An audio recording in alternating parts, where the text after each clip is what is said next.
The night I proposed, my fiancé said, "You'll never be my priority. My friends always come first." When I showed her she wasn't mine either, she went crazy begging me to stop. Sup Reddit. The night I put a ring on my girlfriend's finger, my fiancé casually told me I'd never be her priority. Her friends earned that spot 9 years ago. I smiled, nodded, and spent the next month teaching her exactly what it feels like to be someone's backup plan. I, 29 male, proposed to my fiancée Maris, 28 female, at Mercado, this Italian spot in Portland, where we'd had our first date.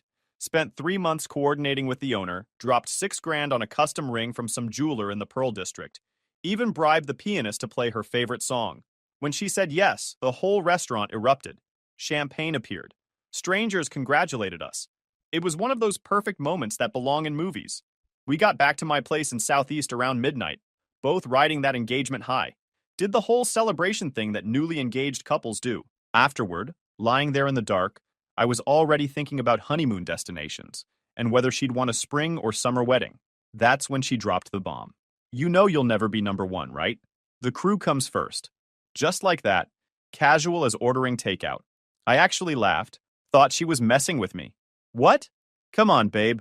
She rolled toward me, smiling like she'd just shared some adorable quirk. You know how tight I am with the girls. Senna, Britt, and Elowen have been with me since sophomore year at USC. That's 9 years. You've been around for 2. Math isn't that hard. The happiness drained out of me so fast I felt dizzy. Maris, we literally just got engaged. You're telling me your college friends will always take priority over your husband? Well, yeah. She said it like I was slow. They've been through everything with me. Every breakup, every job disaster, every family crisis. They're my real support system, Brenner. You're just the guy I'm building a future with. Cool. So I'm just some dude who stuck around long enough to get a supporting role in her actual life. I didn't sleep that night. Just lay there thinking about all the stuff I'd ignored. The anniversary dinner she'd bailed on because Senna had a situation. The Bend trip we'd planned for 6 months that got canceled because Britt needed help with a move. The countless nights she chose 3-hour FaceTime sessions with the crew over watching a single episode of something with me. Every time I'd told myself it was fine. That's what supportive partners do. Around 2 a.m., I couldn't take it anymore. Got up, got dressed, went for a drive because lying next to that sentence felt like slow suffocation. Called Theron too, because nothing screams healthy engagement, like phoning your buddy at 2 a.m. to confirm you're not hallucinating. He picked up on the 3rd ring. This better be good. Maris said I'll never be number one, that her friends come first. We literally just got engaged. Dead silence on his end. Brother, what?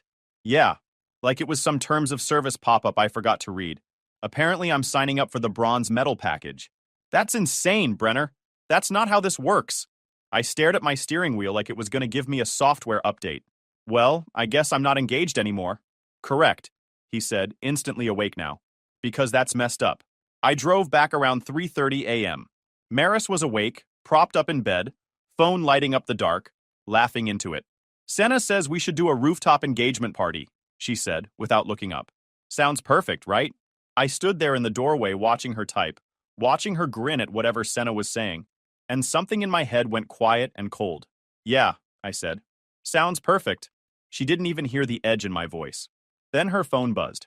She glanced at it, smiled, and was already typing back while heading to the bathroom. I said, got some work stuff to handle. Perfect. I'll probably be gone in a few hours. The girls want to hear every detail. She was out the door in 20 minutes, phone already glowing as she texted the group. That gave me time to think and start lining things up. By Sunday morning, I wasn't sad anymore. I was operational. I called my landlord, my 2-bedroom in Southeast, the place I'd had for 4 years before Maris moved in with me 18 months ago. Brenner, hey, he answered. What's up? Need to give you a heads up. Maris is moving out. Lease stays in my name. Then came the math part. Maris wasn't on my lease. I'd never added her because something in my gut told me not to lock that in. But she'd been living here rent-free for a year and a half. Well, rent-free is generous. She was supposed to split utilities and groceries, cover half the internet and streaming services. Back when she moved in, we sat at my kitchen table and agreed she'd cover half the rent and utilities. She even Venmo'd me $1,200 the first month with rent in the note. After that, it turned into excuses and 200 pity payments. I pulled up my banking app and started tallying. 18 months of I'll Venmo you later, while I watched her order takeout on my card like it was a perk of dating me. She'd been coasting on my dime while treating me like the backup plan.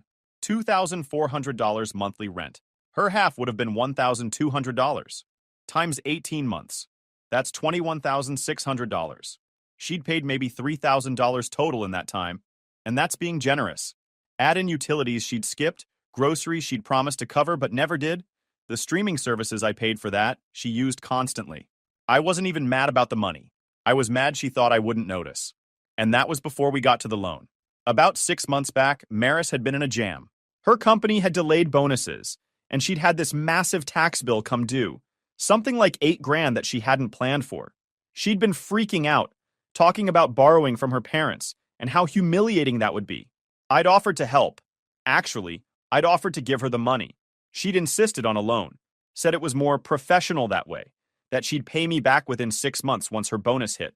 We'd written it up proper, signed and dated, because she'd wanted it official. I'd honestly forgotten about it until now. Pulled the document from my file cabinet that night. $8,000. Signed and dated. Payment terms clearly stated. She'd made exactly one payment of $500 back in March, then nothing. The 6-month deadline had passed 2 weeks ago. That piece of paper was about to become very useful. After I hung up, I killed the autopay on utilities, internet, and that meal delivery service she'd insisted we needed. Then I hit the climbing gym, then the range, then back home to meal prep like nothing had changed. When Maris got home, she was practically vibrating. The girls are so excited! She dropped her purse and started showing me her phone.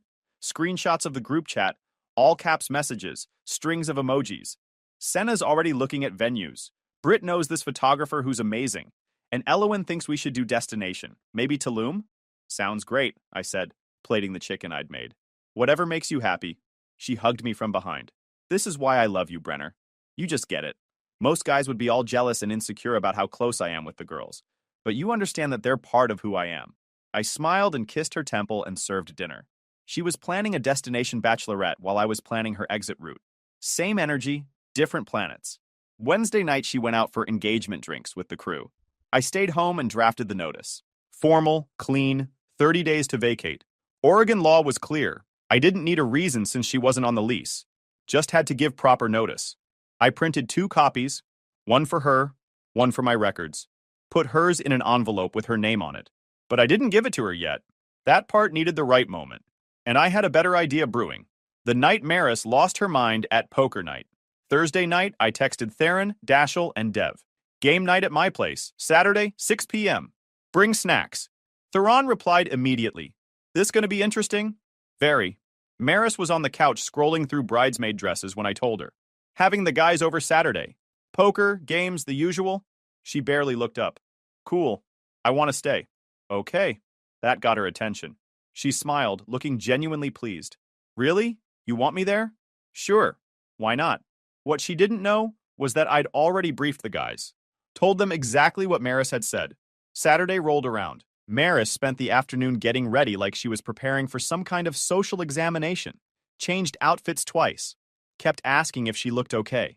I could see her brain working. Finally, Brenner's prioritizing me in front of his friends. Finally, I'm being included. The guys showed up right on time. Theron brought local IPAs. Dashel had soda. Dev showed up with pizza and this grin that said he understood the assignment. Maris came out of the bedroom in jeans and a nice top, all smiles. Hey guys! Hey Maris, Theron said. Flat, like he was acknowledging a coworker in the break room. Then immediately turned to me. Yo, Brenner, remember that time at Dashel's cabin when you caught that bass with your bare hands? Dashel cracked up. Dude almost drowned going after it. Her smile flickered but held. She tried to ease into the circle. Should I order more food? I can get Thai from that place you guys like. Dev glanced up from setting up the poker table. Nah, we're good. Then to me. Brenner, you want to grab wings later maybe? Yeah, could do wings, I said. Maris just stood there, offer hanging in the air like nobody acknowledged. I watched her face, saw the confusion starting to creep in, but she pushed through it because Maris always pushes through when she's not getting the attention she thinks she deserves. We started playing cards. I dealt the first hand. Maris sat on the couch behind us, phone out, trying to look casual, but I could feel her waiting for an opening to join the conversation. Dashel was talking about some disaster at his gym. So this guy's benching 315, no spotter, and I swear he gets pinned. Maris cut in. Oh my gosh, that happened to Brenner once. Remember, babe?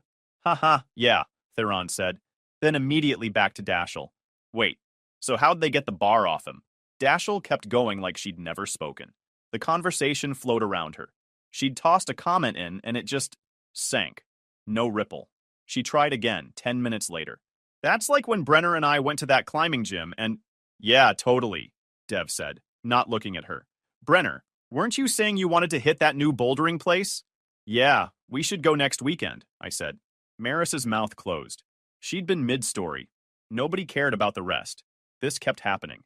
She'd add something, get a 2-word acknowledgement, then watch the conversation pivot straight back to me like she was a speed bump they'd already passed. Around 7:30, Theron was talking about his ex. I just got tired of being the second option, you know? Like, if you're with me, be with me. Commit or bounce. Real talk, Dashel said. Loyalty's everything. You can't half-heart a relationship. Dev nodded. Some people just don't know how to prioritize what's right in front of them. Like, who does that? They weren't looking at Maris. Weren't saying her name. But I saw her shift on the couch. Saw her jaw tighten. She knew. Brenner's always been solid, though. Theron continued, glancing at me. Dude shows up. That's rare. Facts, Dashel said. If I'm committing to someone, that's my person. Simple as that. Maris's face was getting red. She got up, went to the kitchen, came back with a soda she didn't open, tried to look unbothered. She was extremely bothered. She tried to muscle her way into the next conversation. Dashel was telling some story about a road trip, and she jumped in. Brenner and I are planning a road trip soon. We're thinking, oh, nice, Dashel said. Then to me, Brenner, remember when we drove to Colorado and your tire blew out in the middle of nowhere? Dude, that trip was insane, I said, laughing. They launched into the story. Inside jokes I'd never told Maris. Callbacks she couldn't follow. She sat there trying to smile like she got it, but she was on the outside of a locked door hearing everyone laugh. By 8 p.m., she was done trying to look casual. She wasn't on her phone anymore, just sitting there, staring at us, at me specifically, with this look that was half confusion and half something that looked like panic. Then she stood up. You know what? I think we should all play a game together. Nobody responded. Like, together, she said louder. As a group, I'll get Cards Against Humanity. Theron glanced at me. We're good with poker, thanks. No, come on, she said, voice climbing a little. It'll be fun. Brenner, don't you think... We're in the middle of a hand, Maris, I said, calm as anything. She stood there for a second, visibly calculating. Then she did the thing I'd seen her do 100 times when she wasn't getting her way. She tried to force herself into being the center of attention. Oh my gosh, you guys, she said suddenly, voice way too excited. I have to tell you something. Everyone looked up. Not because they cared, because the energy was so weird and desperate. So I finally hit 10,000 followers on Instagram today. She was grinning like she'd just cured cancer. Like, I've been working so hard on my content and it finally paid off. Isn't that crazy? Dead silence. Dashel blinked. Cool? That's great, Maris, Dev said, already looking back at his cards. Theron didn't even acknowledge it, just reached for his drink. She stood there, smile frozen on her face, waiting for more.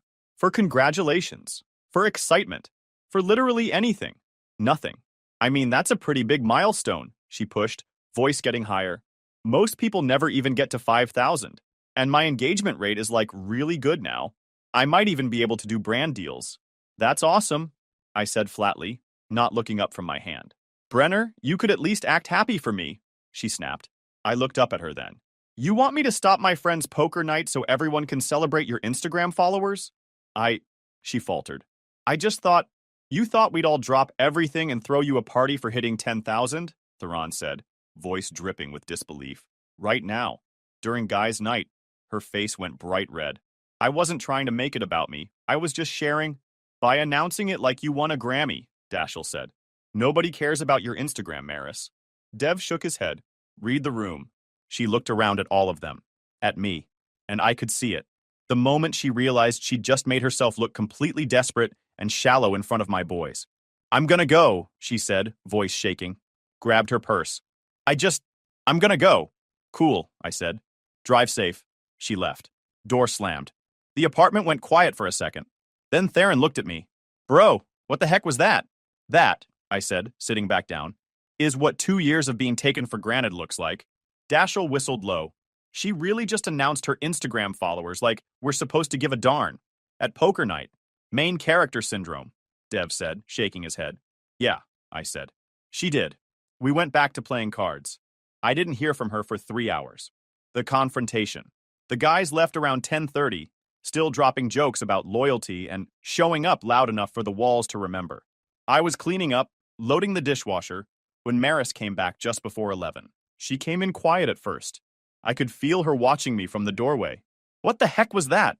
Her voice was tight. What was what? I rinsed a plate, put it in the rack. You and your friends. I was there all night and you treated me like I was just hovering. Like I didn't matter. I turned around, leaned against the counter. Huh. Weird feeling, right? Don't do that. Don't turn this into some kind of what, Maris? Lesson? Reality check? You told me I'd never be your priority. That your friends come first. Always. So I figured I'd show you what that actually feels like from the other side. Her face went red. That's completely different. How? Because my friends have been there for me for 9 years. They've earned that spot. And I haven't earned basic respect after 2 years in a ring? She opened her mouth, closed it. I could see her trying to find an angle that made her right and me wrong. It wasn't landing. This is nonsense, she said finally. You don't just ice someone out like that.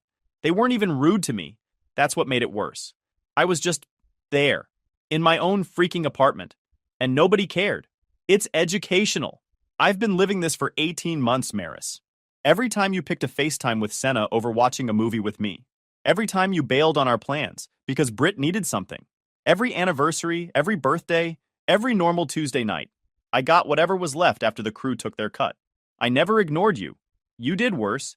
You made me think I mattered while making sure I knew I didn't. At least tonight you knew exactly where you stood. No mixed signals. She was shaking now. Not sad shaking. Angry shaking. The kind that comes right before someone does something stupid. You're a jerk, she said. Maybe. But I'm a jerk who knows his worth. And it's more than third place. That's when she grabbed the vase off the side table. This heavy glass thing we'd gotten from some home store. For a second, I thought she was going to throw it at me. She didn't. Threw it at the wall next to me instead. It exploded. Glass everywhere. The wall had a dent. I didn't move. Just stood there looking at her while my ears rang. Feel better? I asked. She was breathing hard, staring at the broken glass like she couldn't believe she'd done it. Then she looked at me, and I saw something in her face that almost looked like fear. Because she knew. She knew she'd just crossed a line we don't come back from. I walked past her to the bedroom. Came back with the envelope and the loan document. Set them both on the counter between us. 30 days, I said. That's your notice to vacate. You're not on the lease. This is my apartment. You've got until the end of the month to find somewhere else. Her face went white. Brenner, and I want the ring back, right now. She looked down at her hand like she'd forgotten it was there. You can't be serious. Dead serious. Ring. Now. We're engaged. We were engaged. Then you told me I'd never be your priority. Then you just threw a vase at my wall. So no, we're not engaged anymore. Ring. Her hand went to her chest, protective. This is insane. You can't just... I can. And I am. You've got 3 seconds before I add destruction of property to the lawsuit I'm filing. Lawsuit? I picked up the loan document, held it up. $8,000. You paid $500. That's $7,500 you still owe me. Plus 18 months of rent. Your half comes to $21,600. You paid maybe $3,000 total. That's $18,600 in unpaid rent. Plus utilities you skipped, groceries, internet, all the stuff you said you'd cover and didn't. I set the paper down, looked at her. I'm taking you to small claims for the loan. As for the rent, we had an agreement. You Venmo'd me with rent in the note the first month. After that, you just stopped paying. So yeah, I'll be pursuing that too. She was staring at me like I was a stranger. You're actually doing this. You threw a vase, Maris. I'm not letting you play victim here. This is done. Ring. Her hands were shaking when she pulled it off. She set it on the counter like it was burning her. You're making the biggest mistake of your life. Nah, I said. Biggest mistake was putting that ring on your finger in the first place. Second biggest was letting you live here rent-free while you treated me like the backup plan. I picked up the ring, pocketed it. 30 days. Don't make this harder than it needs to be. She stood there for another few seconds, breathing hard, and I could see her trying to figure out if tears would work. They wouldn't. Not anymore. She grabbed her keys and purse and left. Didn't come back that night. I swept up the glass, fixed myself a drink, and slept better than I had in weeks. The friend invasion. The next 2 weeks were predictably rough. Maris moved into Senna's place but still had stuff at mine. She'd take things in batches, leave passive-aggressive notes about how I was ruining her life. Her texts were a mix of begging and threats. I ignored most of them, responded to the practical ones about pickup times and left belongings. Theron helped me change the locks on day 3. She tried to come back yet? Twice.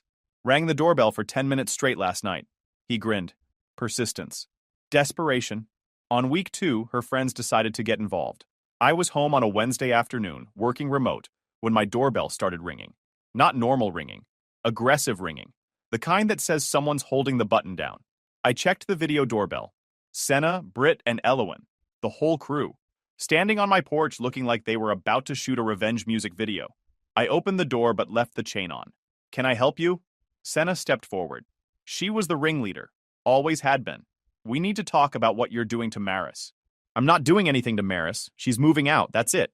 You kicked her out of her home. That was Britt. Always the aggressive one.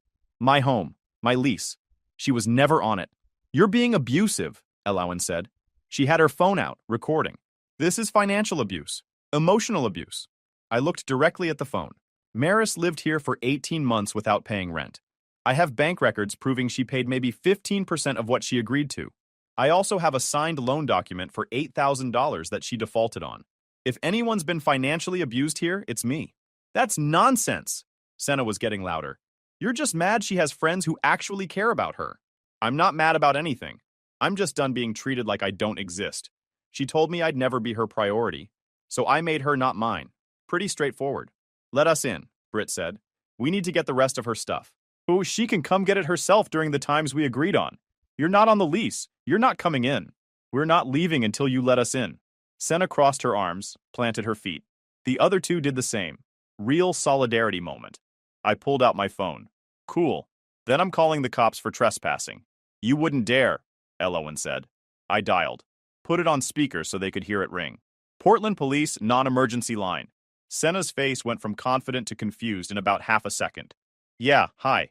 I've got 3 people on my property who are refusing to leave. I've asked them multiple times. I need them removed. The dispatcher asked for my address. I gave it. She said someone would be there in 15 minutes. I hung up. Looked at the 3 of them still standing on my porch. You've got about 14 minutes to decide if you want to be here when they show up. This is insane. Britt was pacing now. You can't just call the cops on us. I can, and I did. You're trespassing. I don't want you here. That's all the cops need to know. I could hear sirens in the distance.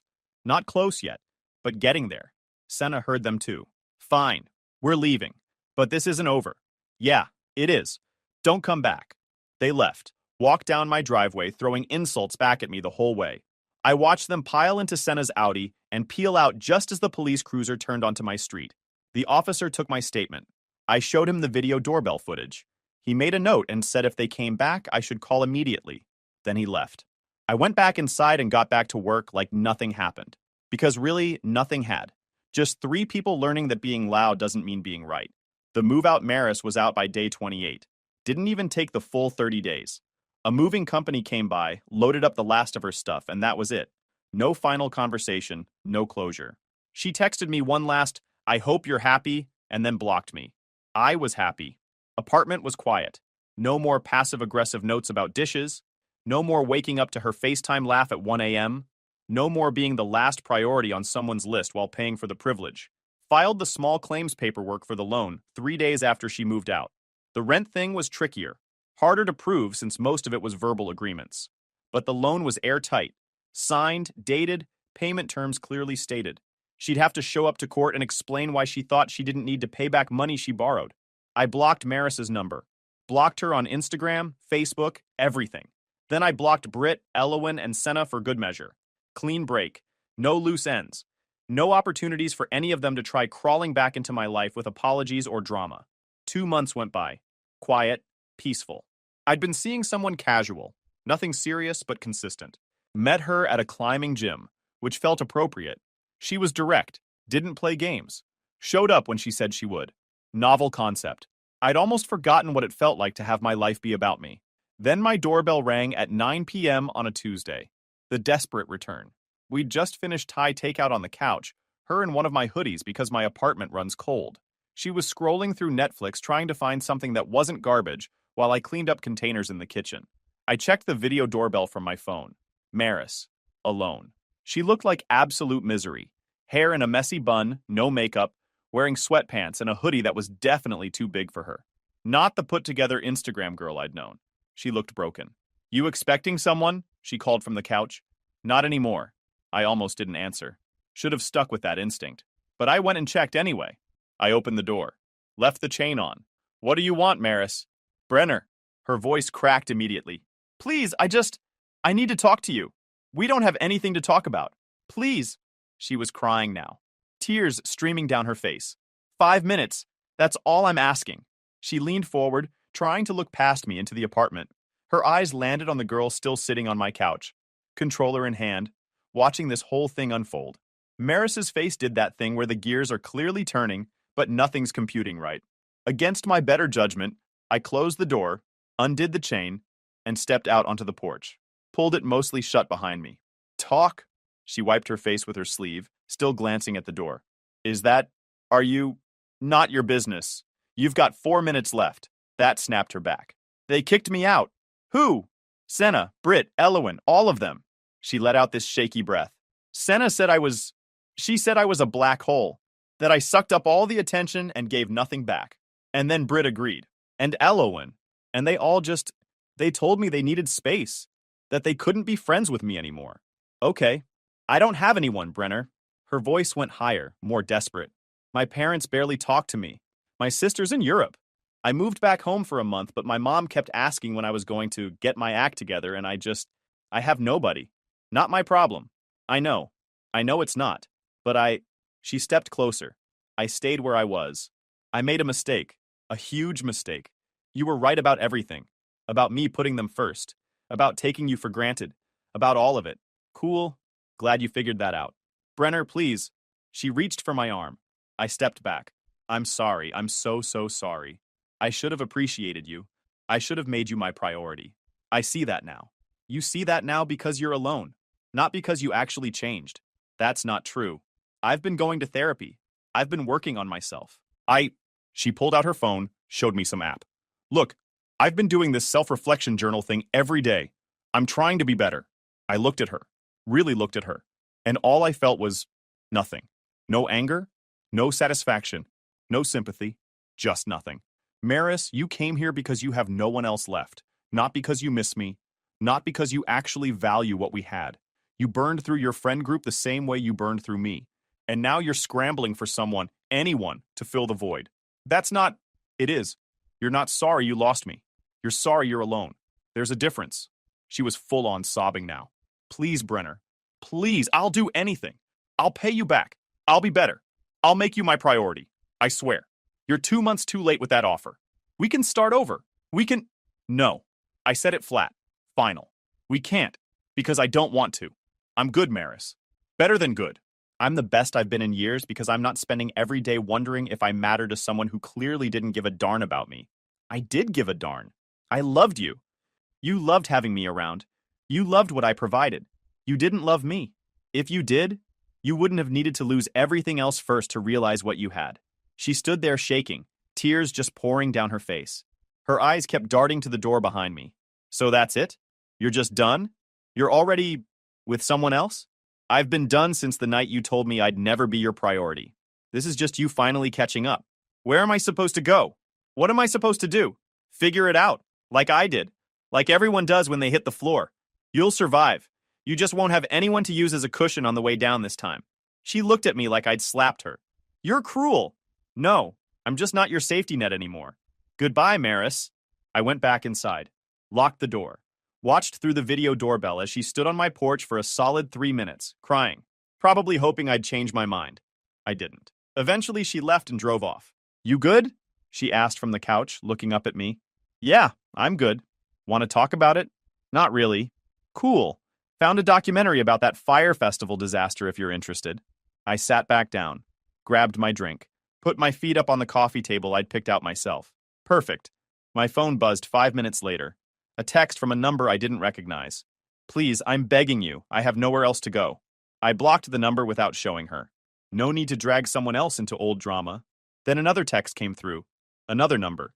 I know I don't deserve another chance, but I'm asking anyway. Please. Blocked that one too. She tried 4 more numbers before she gave up. I grabbed another soda, settled back into my leather couch Maris had never picked out, and watched a documentary Maris would have never wanted to watch with someone who actually wanted to be there. The apartment was still, clean, but not empty, and I went to bed that night feeling absolutely nothing about turning her away, because some people only want you when they have no other options. And I was nobody's last resort. The aftermath. 3 months later, I got a notice about the small claims court date. Maris didn't show up. Judge ruled in my favor by default. $7,500 plus court costs. I knew I'd never see all of it. Getting money from someone who doesn't want to pay is like pulling teeth from granite. But I filed for wage garnishment anyway because principle matters. I ended up collecting about $4,000 over the next 6 months. Not the full amount, but enough to feel like justice got served at least partially. The rent money was gone. I'd known that going in. But the loan payback felt like a win. Small, petty maybe, but mine. My apartment stayed mine. Re-signed the lease in my name only. Hired a junk removal service to get rid of the furniture Maris had picked out. Replaced it with stuff I actually liked. Leather couch instead of that beige fabric monstrosity. Proper TV stand. Coffee table made of actual wood. The gym became my therapy. Climbing 3 times a week, lifting 4. I added 15 pounds of muscle without even trying because my cortisol wasn't constantly spiked from wondering if I mattered. The casual thing I had going turned into something more solid around month 5. Not because either of us was rushing it, just because it worked. She had her own place, her own life, her own friends. When we hung out, it was because we wanted to, not because someone was keeping score of who initiated last. She asked me once what happened with my ex. I gave her the short version. She told me I'd never be her priority, so I made her not mine. She'd nodded. Good for you. Most guys would have stayed and tried to fix it. Can't fix someone who doesn't think anything's broken. Exactly. Went to a Timbers game solo about 6 months after everything went down. Grabbed nachos, found my seat, watched the whole thing in comfortable silence. Portland won 2-1. I went home to my quiet apartment, made food, watched whatever I wanted, and fell asleep without anyone's phone lighting up the room at 1 a.m. Best sleep I'd had in years.